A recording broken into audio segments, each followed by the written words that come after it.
একটি ছোট্ট প্রাণ যার জীবনের গল্পটা মাত্র ৬ মাসেই থেমে গেল চট্টগ্রামের হিসলা খালের নোংরা জলস্রোতে। শহরের অজস্র ব্যস্ততার মাঝে হারিয়ে গেল এক মায়ের কোলের আদুরে শিশুটি সেহরিস।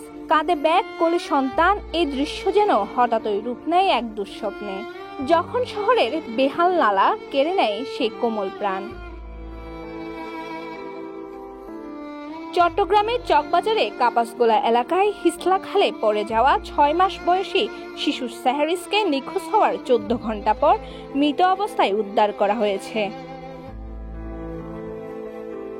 শুক্রবার রাত ৮টার দিকে চকবাজার থানার কাপাসগোলার নবাব হোটেলের পাশে এই দুর্ঘটনা ঘটে। জানা যায় ৬ মাসের শিশু সেহরিস তার মা সালমা ও দাদি আয়েশাকে নিয়ে অটোরিকশায় করে আসাদগঞ্জ থেকে মামা মারুফের বাসায় বেড়াতে যাচ্ছিল।